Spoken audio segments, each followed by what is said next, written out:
Đọc tin tức thì chúng ta thấy có một thông tin như thế này, đó là Liban đang trở thành chiến trường của Israel. Nhiều người sẽ nghĩ rằng Israel đánh Liban tức là hai nước này là kẻ thù truyền thống. Nhưng Liban về mặt chính thức là một quốc gia độc lập và trong lòng đất nước này lại tồn tại một lực lượng mà Israel coi là một mối đe dọa nguy hiểm bậc nhất, đó là Hezbollah. Và từ đây thì mọi thứ trở nên rắc rối hơn, không chỉ còn riêng là câu chuyện giữa Israel và Liban nữa. Trước hết hãy tìm hiểu đôi chút về đất nước Liban. Liban là một trong những quốc gia nhỏ nhất khu vực Trung Đông, diện tích chỉ khoảng hơn 10.000 km vuông, tương đương với một tỉnh cỡ trung bình của Việt Nam. Nhưng điều thú vị là trong một diện tích nhỏ như vậy, địa hình lại cực kỳ đa dạng. Họ có bờ biển Địa Trung Hải dài hơn 200 cây số. Họ có những dãy núi như là dãy núi Anti-Liban. Còn ở giữa đất nước, họ có một cái vùng thung lũng là vùng nông nghiệp rất quan trọng. Đặc biệt thì dãy núi chạy dọc đất nước cao tới hơn 3.000 mét và mùa đông có tuyết phủ, tạo ra một cảnh tượng hiếm thấy ở Trung Đông. Địa hình của họ, núi, biển, thung lũng gói gọn trong vài chục km giúp Liban vừa đẹp, vừa có vị trí chiến lược cực cao vì kiểm soát được nhiều tuyến đường tự nhiên quan trọng. Về mặt con người thì dân số của đất nước Liban vào khoảng 5 đến 6 triệu dân, nhưng nếu mà tính cả những người tị nạn, những người từ Syria, những người Palestine thì con số sẽ được cộng thêm khoảng 1 đến 2 triệu người nữa. Và điều này làm nên sự đặc biệt của Liban, đặc biệt không nằm ở số lượng mà đặc biệt nằm ở cái sự đa dạng của dân cư. Và đây là một trong số rất ít quốc gia trên thế giới mà quyền lực chính trị được chia theo tôn giáo. Tổng thống Liban là một người Kitô giáo, thủ tướng sẽ là một người Hồi giáo Sunni, còn chủ tịch quốc hội là một người Hồi giáo Shia. Ba cái ghế này ai cũng có quyền. Bên cạnh đó còn có nhiều nhóm nhỏ khác. Và chính sự pha trộn này tạo ra một xã hội giàu bản sắc, nhưng cũng là nguyên nhân khiến đất nước Liban dễ rơi vào chia rẽ và xung đột nội bộ ở trong lịch sử. Về kinh tế, từng có thời kỳ Beirut, thủ đô của Liban, được mệnh danh là Paris của Trung Đông.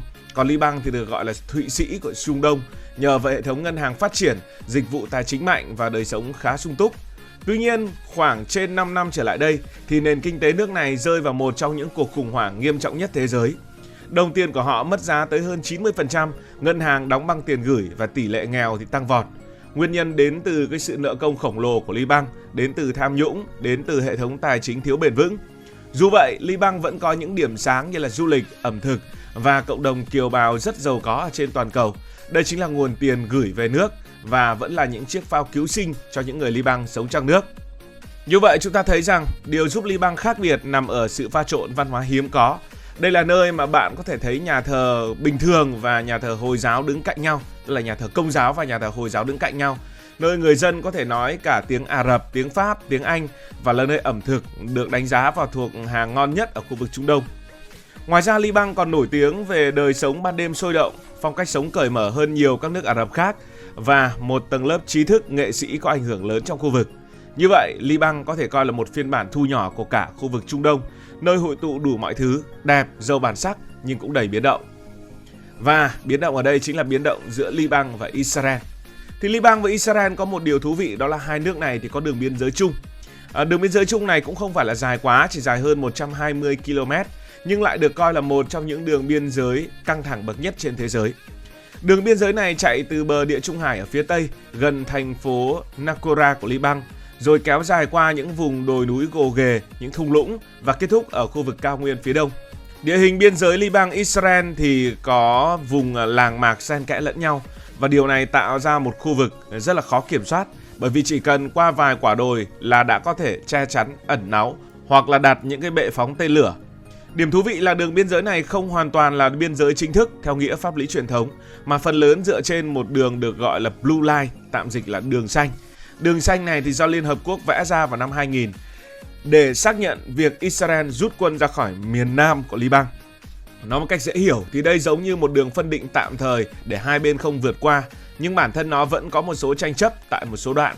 Nổi tiếng nhất đó là khu vực Sheba, một giải đất nhỏ nhưng cực kỳ nhạy cảm, nơi cả Liban và Syria đều tuyên bố có chủ quyền, còn Israel thì vẫn muốn kiểm soát.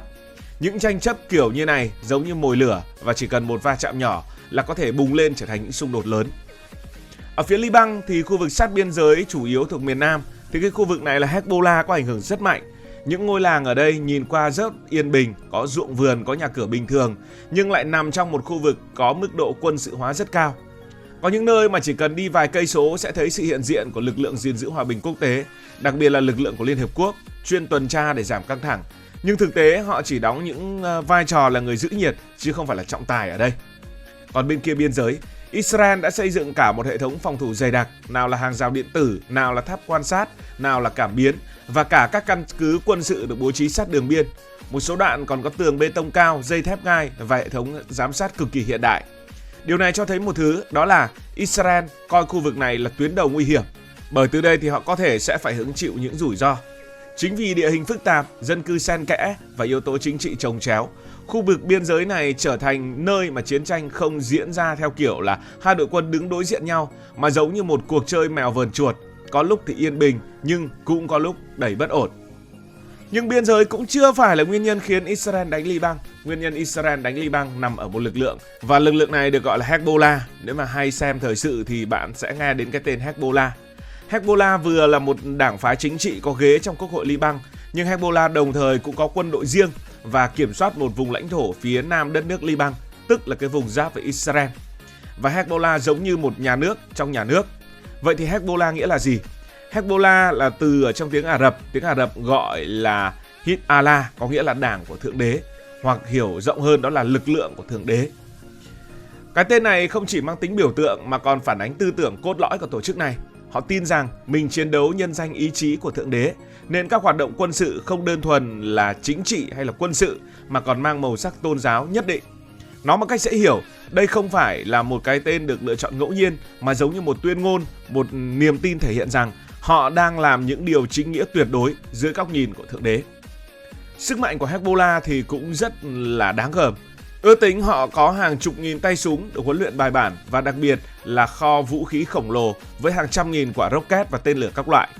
Quan trọng hơn, Hezbollah được hậu thuẫn trực tiếp từ Iran. Mà Iran là ai? Iran là một trong những đối thủ lớn nhất của Israel ở Trung Đông. Và điều này khiến tình hình trở nên cực kỳ nhạy cảm. Với Israel thì Hezbollah không chỉ là một lực lượng nổi dậy mà là một đội quân tiền tuyến của Iran đặt ngay sát Israel. Căng thẳng giữa Israel và Hezbollah không phải tự nhiên mà nó là kết quả của hàng chục năm xung đột. Năm 1982 thì Israel đã đưa quân vào Liban với mục tiêu tiêu diệt các lực lượng chống đối. Và chính trong bối cảnh này, Hezbollah không bị tiêu diệt mà Hezbollah đến lúc này mới bắt đầu được ra đời, hình thành và nhanh chóng trở thành lực lượng kháng chiến mạnh nhất. Đến năm 2000, Israel đã rút quân khỏi miền nam Liban, nhưng mọi thứ thì không kết thúc. Đỉnh điểm là năm 2006 khi chiến tranh Israel và Hezbollah bùng nổ. Cuộc chiến này kéo dài hơn 1 tháng, khiến hàng nghìn người thiệt mạng và phá hủy một phần lớn cơ sở hạ tầng của đất nước Liban, bởi vì gọi là chiến tranh Israel-Hezbollah nhưng mà đánh nhau trên đất nước Liban bởi Hezbollah nằm ở đây. Điều đáng nói là sau cuộc chiến đó, Hezbollah không những yếu đi mà lại còn mạnh hơn. Từ góc nhìn của Israel, đây là một kẻ thù không thể tiêu diệt dứt điểm. Còn từ phía góc nhìn của Hezbollah, Israel là mục tiêu phải chống lại bằng mọi giá. Đúng là nếu câu chuyện này chỉ có Liban và Israel thì có lẽ mọi thứ đã đơn giản hơn rất nhiều. Nhưng câu chuyện này còn có sự xuất hiện của Iran phía sau lưng của Hezbollah. Iran không trực tiếp đánh Israel trên chiến trường này, nhưng lại hỗ trợ Hezbollah về mặt tiền bạc, vũ khí và huấn luyện. Điều này biến Hezbollah trở thành một cánh tay nối dài của Iran. Nói một cách dễ hiểu, nếu Iran muốn gây áp lực lên Israel mà không muốn chiến tranh trực diện, họ có thể ra tín hiệu thông qua Hezbollah. Và ngược lại, nếu Israel muốn gửi thông điệp tới Iran, họ sẽ đánh vào Hezbollah. Kết quả là gì? Kết quả là chịu thiệt nhất lại là người dân Liban. Liban là nơi mà Hezbollah đang đóng quân, nên Liban trở thành một chiến trường trung gian, nơi mà hai thế lực lớn đối đầu với nhau mà không cần phải chiến đấu trực tiếp. Trở lại với những cuộc không kích của Israel và Liban diễn ra vào tháng 4 của năm 2026, thì khi Hezbollah bắn rocket vào miền Bắc Israel, thì phía Israel đã phản ứng. Họ bắn trả không chỉ một vài quả mà tiến hành những chiến dịch không kích quy mô lớn nhằm vào các kho vũ khí, trung tâm chỉ huy và cơ sở hạ tầng của Hezbollah đang đóng ở phía Liban. Vấn đề là Hezbollah không đóng quân ở một nơi tách biệt hoàn toàn. Họ hoạt động xen lẫn trong khu vực dân cư, trong thành phố và thậm chí trong các khu vực đông dân. Điều này khiến các cuộc không kích gần như chắc chắn sẽ gây thương vong cho dân thường. Đó là lý do vì sao mỗi lần xung đột leo thang, những người thiệt mạng ở Liban thường rất cao, dù mục tiêu chính của Israel không phải là người dân.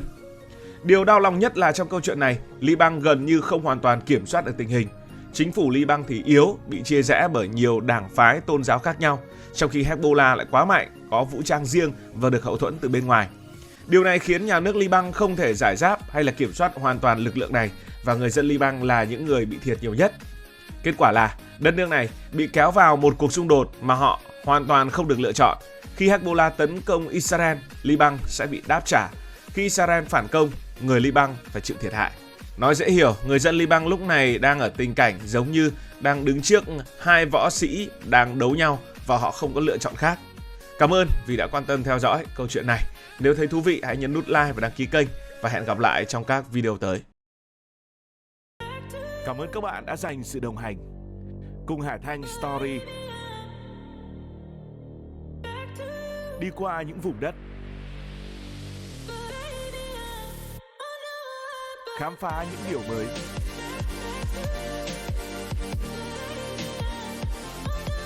Đừng ngần ngại, hãy để lại những góp ý và xin được hẹn gặp lại.